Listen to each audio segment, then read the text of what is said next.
Welcome to A2Council Update, a recap of the Ann Arbor City Council meeting on November 6, 2025. This meeting included comments and discussion about removing on-street parking to make room for a sidewalk on Brockman Boulevard, amending the city's vegetation ordinance to allow taller growth, and approving tax subsidies and the purchase of parking decks for a private development at State and Eisenhower. This is the voting chart for the council meeting on November 6, 2025. All agenda items were approved or postponed unanimously. There were 4 absences. Council members Cynthia Harrison, Aisha Ghazi Edwin, Dharma Ackman, and Erica Briggs were absent. Collectively, they have missed a total of 50 meetings and work sessions. You can find this voting chart and more information about this meeting at A2Council.com. Like and subscribe if you would like to see more content like this. Due to absences, items requiring 8 votes could not be decided this week. In 3 years since the election of a unanimous council, this was the 3rd meeting in which 4 members were absent. In the 10 years prior to the current unanimous council, only 2 regular meetings had as many as 4 absences. A 2018 meeting right after August primary elections, and a March 2020 meeting, days before the COVID lockdown. Since November 2022, over 60% of council meetings have included at least 1 absence, and often 2 or 3. This week's meeting included a presentation from Mohammed Othman, Vice Chair of the Independent Community Police Oversight Commission, or ICPOC. 3 commissioners attended the National Association for Civilian Oversight of Law Enforcement, known as NICOL, in Minneapolis, Minnesota last week. Also, we held, the information managers held a transparency meeting with the PSS staff to review unredacted materials including body-worn camera videos as part of our review process of the citizens' complaints. ICPOC also will have the 2nd annual Social Justice Symposium, and this year will be named after late Jude Walton, who was one of our original commissioners, and also we'll add to that the community activist, late Ms. Shirley Beckley. We currently have 2 openings to fill. I would really encourage the young to apply, because if we look at the composition of our ICPOC commissioners, we are the retired and aged. We need new blood. After introductory remarks, public comments, and staff explanations, Council discussed agenda items for less than 5 minutes. 7 people signed up in advance to offer public comments. 1 person spoke to topics on the agenda. The consent agenda this week included 11 items and expenditures of almost $2 million. 2 items were pulled for discussion. Council was unable to vote on a resolution to purchase and resell an affordable housing unit. The purchase is necessary so the unit can remain affordable. Too many council members were absent to meet the 8-vote requirement for approval of the purchase. Council voted unanimously to postpone it to the next meeting. With help from staff, Council considered a resolution to prohibit on-street parking on one side of Brockman Boulevard. Staff explained the need to remove parking in order to install sidewalks. That's the amount of space that we needed to narrow the road in order to create space for a 5-foot sidewalk and for a buffer in between the sidewalk, a lawn extension area, if you will. After several meetings with the public, we settled on that solution as a compromise so that we could avoid most of the tree removals on the project. There are other streets this narrow with parking on one side. One of the examples that was just done last year is Page Avenue over on the other side of Packard. Staff addressed concerns about accessibility in and out of driveways on Brockman. The whole road will be tighter than it was before. But it looks like it'll be feasible at that driveway to be getting in and out. If after construction there are issues at that location, we can always look at prohibiting parking on one side of the street, like in one spot in that area to allow for vehicles to get in and out if there is not enough room. The removal of on-street parking on a section of Brockman Boulevard was approved unanimously.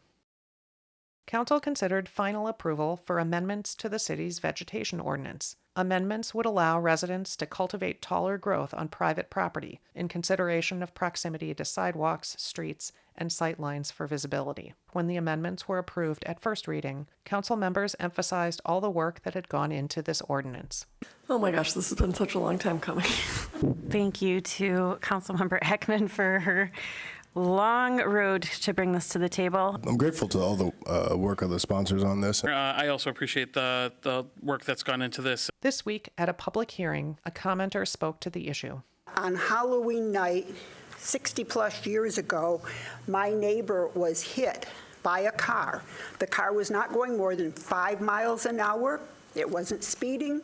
It wasn't a wide road. There was overgrown vegetation on the corner. Council discussed it. I would like to move that we postpone this agenda item based on the recommendation of transportation staff in order to allow for more time for staff to provide feedback for council to consider on this. Council voted unanimously to postpone final approval of amendments to the vegetation ordinance.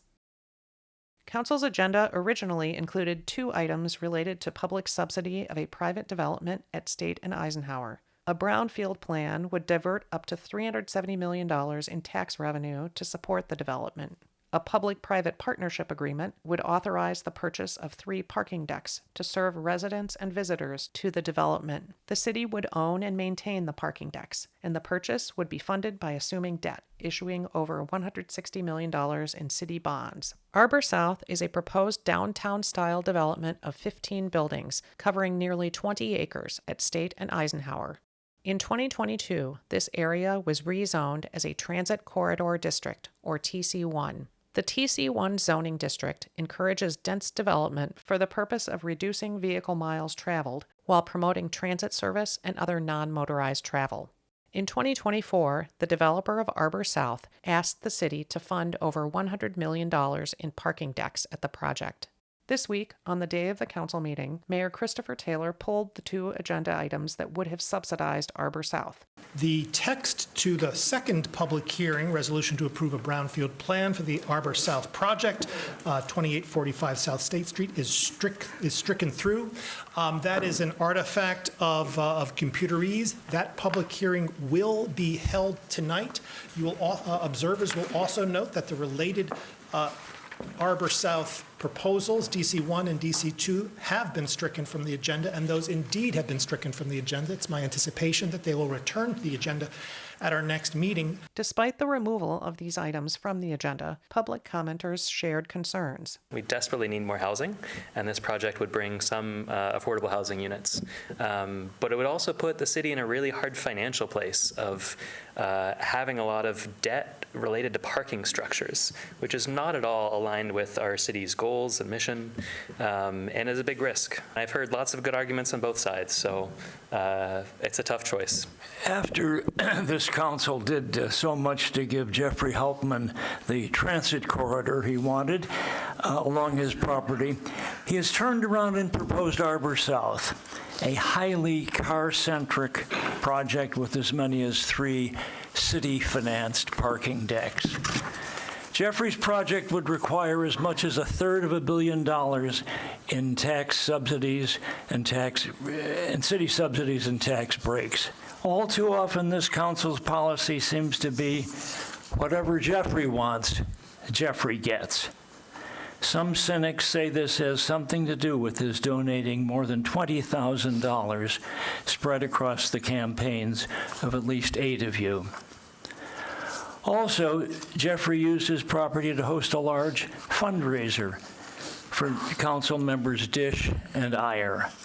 These 2 should certainly recuse themselves from any vote on a proposal that would so massively benefit his project. And the rest of you should just vote against this outrageous boondoggle. Is it going to be the developer? There's going to be grants or from the state, city? Who's going to be doing all that? My concern also is the parking structures on the site getting bonded out to the city. Commenters referred to the fact that the co-developer of Arbor South, Jeffrey Hauptman of Oxford Companies, has donated thousands of dollars to the campaigns of current members of City Council and the mayor. Last year, he donated $5,000 in opposition to local campaign finance reform. In 2022, the future site of Arbor South hosted campaign signs in support of council candidates, now members, Cynthia Harrison and Dharma Ackman, as well as Mayor Christopher Taylor. At the same location in 2024, Jeffrey Hauptman hosted a fundraiser for current council members Dish and Iyer. A majority of council members have consistently voted in support of subsidizing the private development at Arbor South. The public-private partnership agreement removed from this week's agenda would have authorized the purchase of 3 land parcels at Arbor South for about $12 million. Additionally, the city would pay about $150 million for the construction of 3 parking decks to go on those parcels. The development at Arbor South could include approximately 200 affordable units, but no fewer than 150. A staff memo explains that in order to fund those affordable units, the city would assume more debt, issuing another $18 million in city bonds.